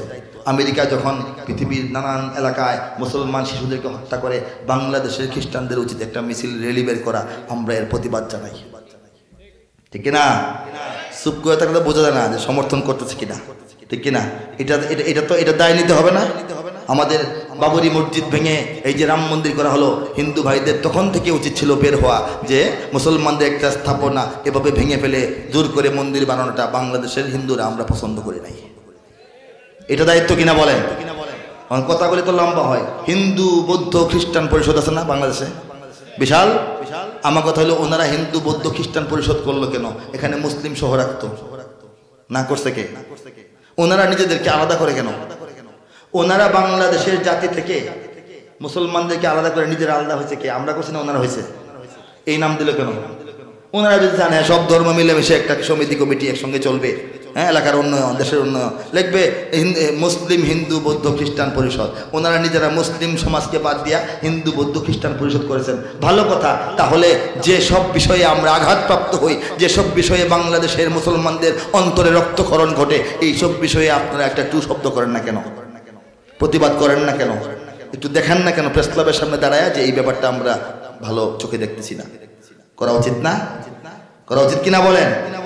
আজকে যদি বহির্বিশ্বে কোনো দেশে অমুসলিমদের উপর অন্যায়ভাবে অত্যাচার, দমন, পীড়ন এবং চলে, বাংলাদেশের উলামায়ে কেরাম দাঁড়াবেন, বলবেন যে এটা আমরা সমর্থন করি না। এটা উচিত কিনা বলেন? যাই হোক, যে কথা বলছিলাম, তারা নাস্তিক নাম ধারণ করেছে, আসলে নাস্তিক না। তারা যীশু খ্রিস্টের বিরুদ্ধে কথা বলে না, তারা রামের বিরুদ্ধে কথা বলে না, তারা শ্রীকৃষ্ণের বিরুদ্ধে কথা বলে না, তারা সুযোগ পাইলে নবীর বিরুদ্ধে কথা বলে। ঠিক কিনা বলেন? নাস্তিক মানে চেতনায় জ্ঞানে সকল ধর্মহীন, নাস্তিক মানে চেতনায় জ্ঞানে সকল ধর্মহীন। তবে এরা চায় শুধু এদেশে না থাক মুহাম্মাদের দিন, মুহাম্মাদের দিন, মুহাম্মাদের দিন।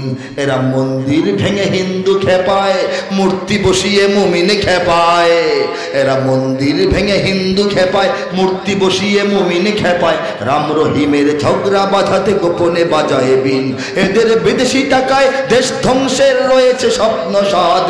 এরা কেউ নয়, এরা ভাড়াটিয়া কিছু নাস্তিক মুরতাদ, নাস্তিক মুরতাদ।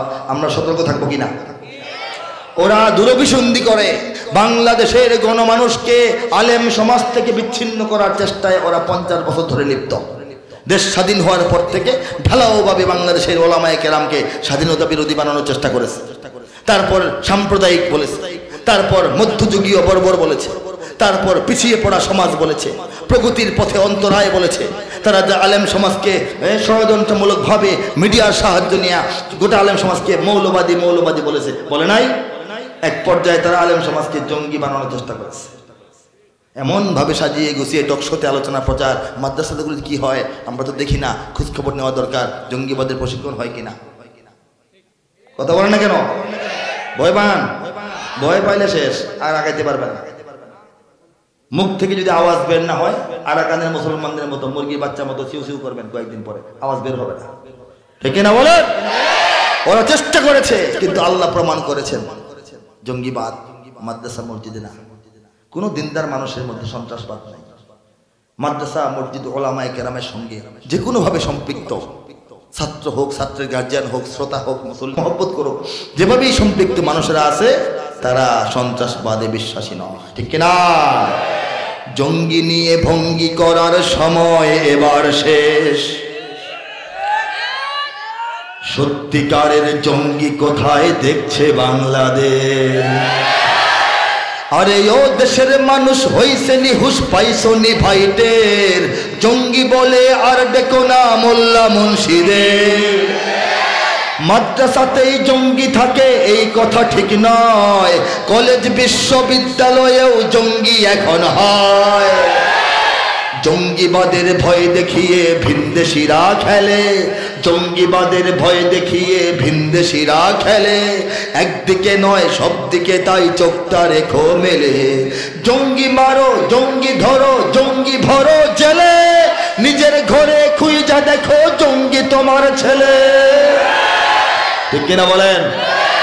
ভুল ঠিকানায় জঙ্গি খুঁজে কাটতে হবে পরে। সত্যিকারের জঙ্গি দিয়ে দেশটা যাবে ভরে। কাজেই জঙ্গিবাদের এই যে একটা দুরভিসন্ধি ছিল, আল্লাহ পাক আলেম সমাজকে সহজে মুক্ত করেছেন। এমন 2-4টা ঘটনা ঘটাইছেন, এমনভাবে প্রমাণ করছেন আমাদের ধারে কাছেও যে এটা না, এটা যে প্রাইভেট বিশ্ববিদ্যালয় থেকে সৃষ্ট, এবং এটা যে বিদেশিদের হাত আর দেশীয় ষড়যন্ত্রকারীদের অপবাদ, এটা আল্লাহ পাক সুন্দরভাবে বাংলাদেশের মানুষের কাছে প্রমাণ করে দিয়েছেন। ঠিক কিনা? কাজেই এই সব বিষয় বলার তো অনেক, আমি তো সুনির্ধারিত বিষয়বস্তু থাকার কারণে এর উপরে 40-45 মিনিট কথা বললাম। যদি 1-1.5 ঘন্টা এই প্রসঙ্গগুলির বিষয়ে কথা বলতাম, আমি চোখে আঙ্গুল দিয়ে হিসাবে কাগজে কলমে হিসাব কষে যুক্তি সহকারে বাংলাদেশের বর্তমান সিচুয়েশন, আমরা এই দেশ যে ইসলামের এর ঐতিহাসিক তথ্য বলতাম। খালি ইসলামের বললে তো দাবি করলে হয়ে যায় না, একটা তথ্য তো আছে। ইসলাম কবে এখানে আসলো, সাহাবায়ে কেরামের মাধ্যমে ইসলাম বাংলাদেশে আসছে। কবে আসছে? যখন নবীজি তখনও মক্কায় মদিনায় হিজরত করে যান নাই, তখনই সাহাবায়ে কেরামের মাধ্যমে বাংলাদেশে ইসলাম আসছে। ইতিহাস আছে, তথ্য আছে, তালাশ আছে। সন তারিখ সহ 617 খ্রিস্টাব্দে বাংলাদেশের জমিনে চট্টগ্রাম দিয়ে হযরত আবু ওয়াক্কাস ইবনে ওয়াহিব, মালিক ইবনে ওয়াহিব রাদিয়াল্লাহু তাআলা আনহুর নেতৃত্বে একদল সাহাবী ইসলাম নিয়ে বাংলাদেশে প্রবেশ করেন। তখনও আল্লাহ রাসূল সাল্লাল্লাহু আলাইহি ওয়াসাল্লাম মদিনায় সফর করেন নাই, মক্কায় আসছেন। দুনিয়াতে ইসলাম যে বছর আসে এর 7 নম্বর বছর, 7 বছর পরেই দুনিয়াতে মক্কায় যখন ইসলাম প্রথম আসে এর 7 বছর পরেই বাংলাদেশে সাহাবীরা নিজেরা ইসলাম নিয়ে আসে। জানতাম কথাটা? জানি না আমরা। অনেকে জানে না, এগুলি প্রমাণ আছে। বাংলাদেশে আউলিয়া কেরামের শাহ মাকদুব কেন আসলেন, কবে আসলেন, কি করলেন? খান জাহান আলী কেন আসলেন, কবে আসলেন, কতজন সঙ্গে নিয়ে আসলেন, কি করলেন? শাহজালাল কেন আসলেন, কবে আসলেন? শাহপরান কবে আসলেন, কেন আসলেন? হজরত শাহ সুলতান বলখি কেন আসলেন, কোথায় ইসলাম কায়েম করলেন? হজরত আমাদের বাবা আদম শহীদ রহমতুল্লাহ আলাইহি কবে আসলেন, কোথায় আসলেন? এটা এই সব কাহিনী আছে। এইগুলি বললে বুঝতে পারতেন বাংলাদেশের জমিনটা সব ধরনের দলিলে, সব ধরনের কাগজে, সব ধরনের পর্যায় শুধুমাত্র ইসলামের এবং মুসলমানদের। ঠিক কিনা ধরে বলে বিশ্বাস হয়?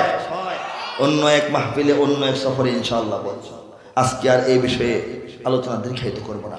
এই মুহূর্তে আমি আপনাদের সামনে একটা গ্রন্থ উপস্থাপন করছি। এই গ্রন্থ বিষয়ে 2 মিনিট কথা বলছি। আল কোরআনের কাব্যানুবাদ নামে একটি গ্রন্থ আমার হাতে আপনারা দেখতে পাচ্ছেন। এই গ্রন্থটির মানে হলো সম্পূর্ণ কোরআন শরীফের কবিতার মাধ্যমে অনুবাদ। বলেন সুবহানাল্লাহ। পৃথিবীতে কোরআন আসার পর থেকে বিগত 1500 বছরের ইতিহাসে পৃথিবীর অনেক দেশে অনেক ভাষায় কোরআনের তর্জমা হয়েছে বলি আলহামদুলিল্লাহ, কোরআনের তাফসীর হয়েছে বলি আলহামদুলিল্লাহ। কিন্তু যথাযথ নিয়ম শর্ত মেনে সঠিক পন্থায়, সঠিক মাত্রায় আল কোরআনের পূর্ণাঙ্গ কাব্যিক অনুবাদ বিশুদ্ধতার কাছাকাছি পৃথিবীর কোনো ভাষায় কোনো দেশে এখনো পূর্ণাঙ্গ রূপে হয়েছে বলে কোনো প্রমাণিত তথ্য নাই। চেষ্টা হয়েছে, কবিতা বহুত সুন্দর, তর্জমা ভুল, তর্জমা অ্যাকুরেট, কবিতা হয় নাই। যেহেতু কবিতা হয় নাই, এটা বঙ্গানুবাদ হয়েছে, কাব্যানুবাদ হয় নাই। ঠিক কিনা বলেন? আল্লাহ পাক রব্বুল আলামিন নিয়ম কানুন শর্ত সারায় সব কিছু লক্ষ্য রেখে পবিত্র কালামুল্লাহর কাব্যিক পূর্ণাঙ্গ অনুবাদের কাজ তার এই নগণ্য বান্দার হাতে করাইছেন। 2 পৃষ্ঠা শুনবেন না? আউযু বিল্লাহি মিনাশ শাইতানির রাজীম, বিসমিল্লাহির রহমানির রহিম। কবিতায় অনুবাদ। বিতাড়িত শয়তান থেকে চাই আল্লাহর আশ্রয়, বিতাড়িত শয়তান থেকে চাই আল্লাহর আশ্রয়, আল্লাহর নামে যিনি দয়াবান পরম করুণাময়। সূরা আর রহমানের শেষ পৃষ্ঠার কিছু আয়াত শোনাবো। এটা একটু সহজ, মানুষের বুঝতে সহজ। সবাই আর রহমান সূরাটা সবাই তো চিনে মোটামুটি, হ্যাঁ? এই জন্য كأنهن الياقوت والمرجان فبأي آلاء ربكما تكذبان هل جزاء الإحسان إلا الإحسان فبأي آلاء ربكما تكذبان ومن دونهما جنتان فبأي آلاء ربكما تكذبان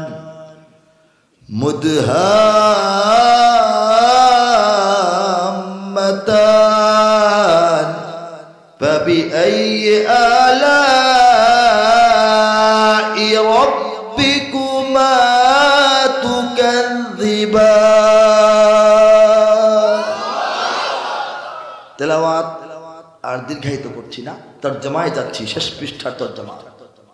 ঠিক এরকম গোটা কোরআনের তরজমা আল্লাহ পাক করেছেন। আমি তো সবটা শোনাতে পারবো না, একটু শোনাচ্ছি।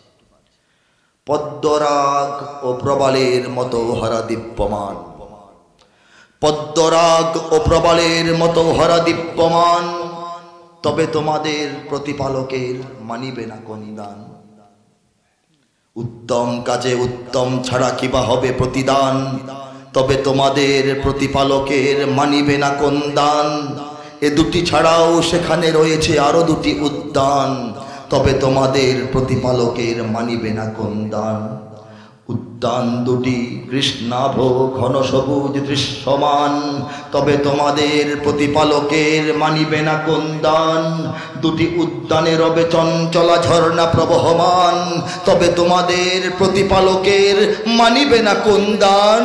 তাতে ফলমূল খেজুর আনার থাকিবে বিদ্যমান, ফিহিমা ফাকিহাতুন ওয়া নাখলুন ওয়া রুম্মান, তাতে ফলমূল খেজুর আনার থাকিবে বিদ্যমান, তবে তোমাদের প্রতিপালকের মানিবে না কোন দান। সুশীলা রূপসী রমণীকুলের সেখানে অবস্থান, তবে তোমাদের প্রতিপালকের মানিবে না কোন দান।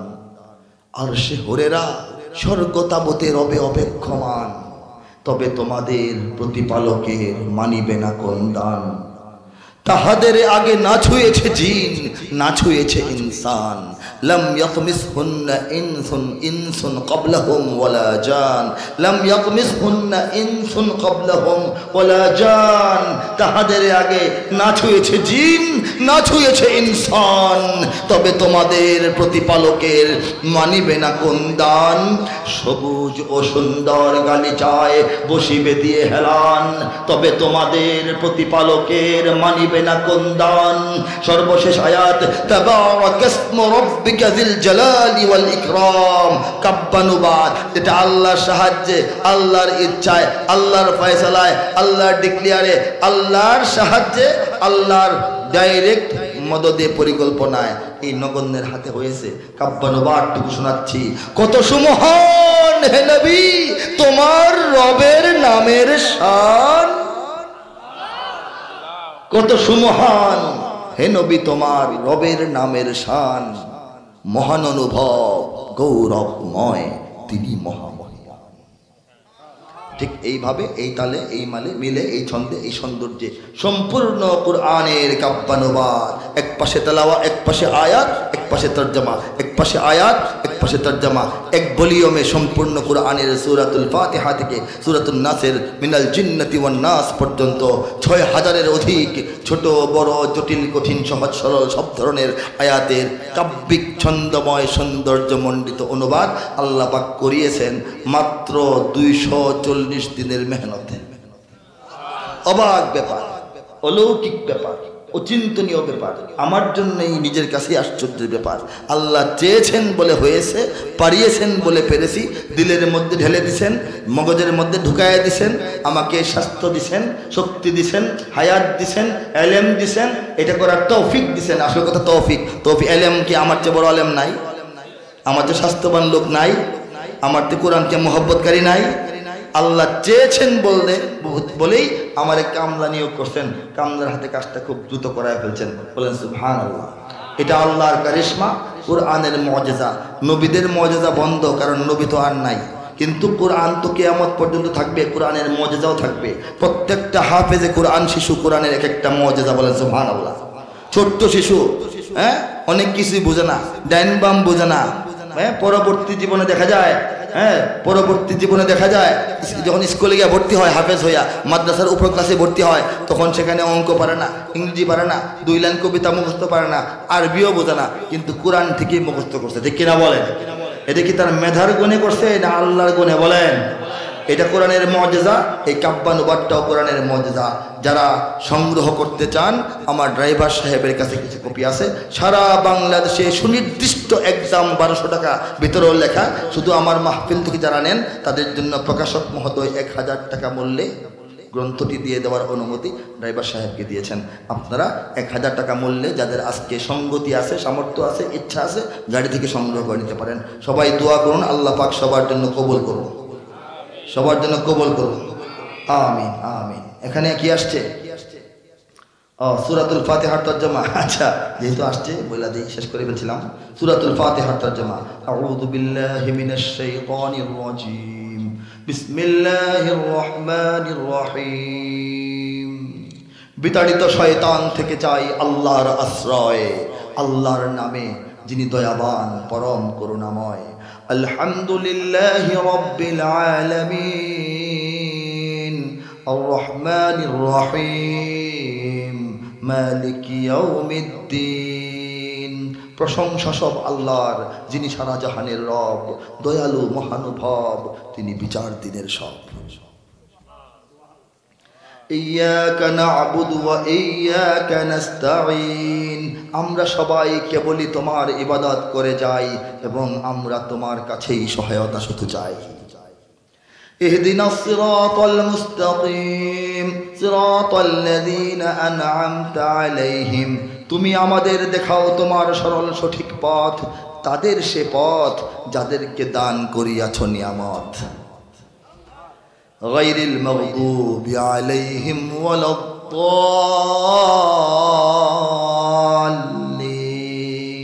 যাদের উপর রুষ্ট হয়েছ তাদের সে পথ নয়, এবং তোমার সৎপথ হতে বিচ্যুত যারা হয়।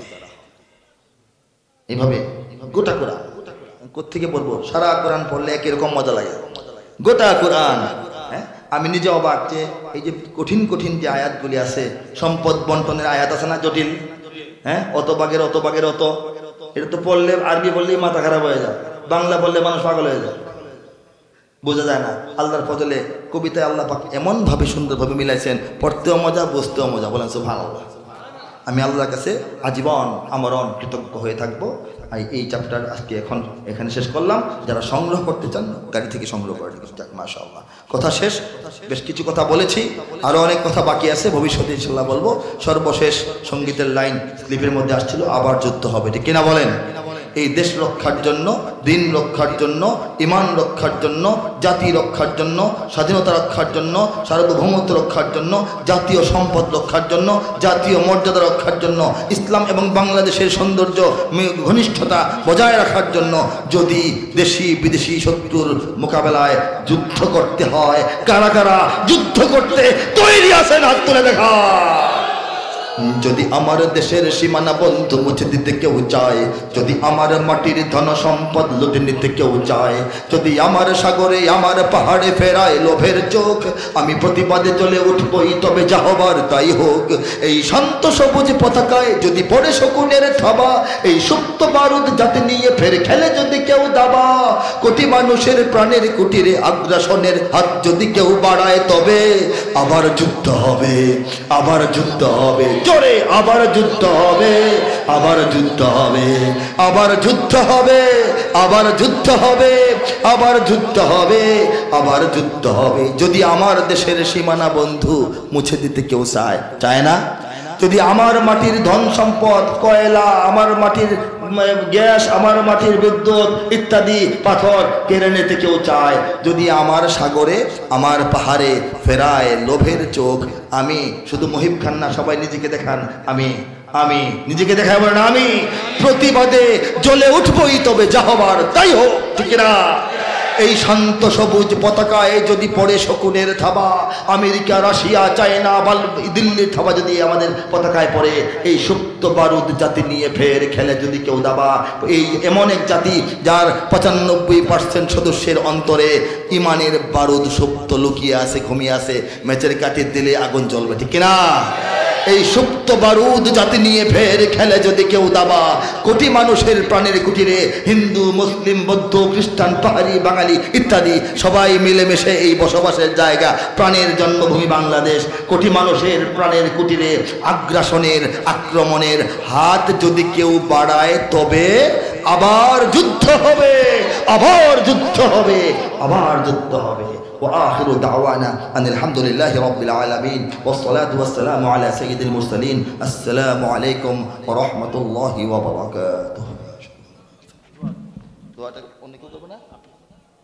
دعاء شريك হয়ে যায়, সংক্ষিপ্ত দোয়া। اللهم أنت السلام ومنك السلام تباركت يا ذا الجلال والإكرام. ربنا ظلمنا أنفسنا وإن لم تغفر لنا وترحمنا لنكونن من الخاسرين. ربنا لا تزغ قلوبنا بعد إذ هديتنا وهب لنا من لدنك رحمة إنك أنت الوهاب. أي الله আমাদের সকলের জীবনের সমস্ত গুনাহ খাতা আপনি দয়া করে মাফ করে দিন। আয় আল্লাহ, আপনি ক্ষমাকারী, ক্ষমা করতেই নাকি ভালোবাসেন, আমরা জেনেছি, আমরা শুনেছি, সেই ওসিলায় আপনি আমাদেরকে ক্ষমা করে দিন। আল্লাহ, আমাদের সমস্ত পেরেশানি আপনি দূর করে দিন, আমাদের সমস্ত হাজাত আপনি পুরা করে দিন, আমাদের সমস্ত মুশকিলাত আপনি আসান করে দিন। আয় আল্লাহ, যারা অসুস্থ তাদেরকে রোগ মুক্ত করে দিন, যারা ঋণগ্রস্ত তাদেরকে ঋণ মুক্ত করে দিন, যারা পেরেশান হাল তাদের পেরেশানি দূর করে দিন, যারা বেকারত্বের অভিশাপে আক্রান্ত আল্লাহ তাদের জন্য উত্তম হালাল রিজিকের পথ খুলে দিন। আয় আল্লাহ, যারা বিছানায় শয্যাশায়ী রোগী তাদেরকে সুস্থ করে হায়াতে তয়্যিবা দান করে দিন। যারা আমাদের ছেড়ে চলে গেছে মাহবুদ, পিতামাতা সহ ঘরের পরের সমস্ত আত্মীয় স্বজন, আমাদের পরিবারভুক্ত সদস্যগণ, আল্লাহ যারা জানা অজানা মুসলমানরা কবরে শায়িত, সকলের কবরের সমস্ত বিপদ আপদ বালা মুসিবত আযাব আপনি বন্ধ করে দিন। আল্লাহ দয়া করে তাদের কবরকে জান্নাতের বাগান বানিয়ে দিন। এলাকার মুরব্বীদেরকে আল্লাহ সহি শুদ্ধভাবে সুস্থতার সঙ্গে আরো দীর্ঘদিন হায়াত দিয়ে ইবাদতে মশগুল থাকার তৌফিক দান করুন। আল্লাহ নতুন প্রজন্মকে সমস্ত দেশি বিদেশি ষড়যন্ত্র শয়তানি থেকে মুক্ত রেখে হিদায়াতের উপর চালু রাখুন। আল্লাহ পর্দার অন্তরালের মা বোনেরা তাদের জীবনকে সহজ করুন, তাদের অল্প ইবাদতকে অধিক রূপে গ্রহণ করুন, অল্প ইবাদতের অধিক সওয়াব দান করুন। আল্লাহ তাদের জীবনকে বরকতময় রহমতময় করুন, সুখী সমৃদ্ধিশালী জীবন তাদেরকে দান করুন। আয় আল্লাহ, আমাদের ঘরে শান্তি দান করুন, আমাদের সমাজে শান্তি দান করুন, আমাদের রাষ্ট্র এবং জাতির উপর শান্তি শৃঙ্খলা নিরাপত্তার ফয়সালা করে দিন। আল্লাহ পৃথিবীর মুসলিম উম্মাহকে ঐক্যবদ্ধ করে দিন, মজলুমদেরকে আপনি বিপদ আপদ থেকে রক্ষা করে মুক্তি দিয়ে দিন, বিজয় দান করে দিন। আল্লাহ জালিমদেরকে আপনি দয়া করে হেদায়েত করুন, জালিমদেরকে হেদায়েত করুন, অন্যথায় তাদেরকে আপনি দমন করুন। আল্লাহুম্মা ইন্না নাজআলুকা ফি নুহুরিহিম ওয়া নাউযু বিকা মিন শুরুরিহিম। আল্লাহুম্মা ইন্না নাজআলুকা ফি নুহুরিহিম ওয়া নাউযু বিকা মিন শুরুরিহিম। আয় আল্লাহ, বিশেষ করে আমাদের যাদের বাবা নাই, আল্লাহ যাদের মা নাই, অথবা যারা আছেন এখনো বেঁচে আছেন, আল্লাহ তাদের উপর আপনি সর্বাবস্থায় রহম করুন। আল্লাহ তাদেরকে আরাম দিন, আল্লাহ তাদেরকে শান্তি দিন, আল্লাহ তাদেরকে আনন্দ দিন, আল্লাহ তাদেরকে আপনি আদরে রাখুন, যত্নে রাখুন। রব্বির হামহুমা কামা রব্বায়ানি সগীরা, রব্বির হামহুমা কামা রব্বায়ানি সগীরা, রব্বির হামহুমা কামা রব্বায়ানি সগীরা। আয় আল্লাহ, আমরা গুনাহগার, আমরা ব্যর্থ, আমরা অধম, আমরা অচল, আমরা অক্ষম, আমরা দোষে জর্জরিত, আমাদেরকে আপনি মাফ করে দেন। আল্লাহ আমাদের ঈমানের মধ্যে বৃদ্ধি করে দেন। আল্লাহ আমাদের আমলকে পূর্ণাঙ্গ করে দেন, বিশুদ্ধতা দান করে দেন। আল্লাহ আমাদের আখলাককে সুন্দর করে দেন, মুআমালাত মুআশারাত সুন্দরভাবে পালন করার তৌফিক দেন।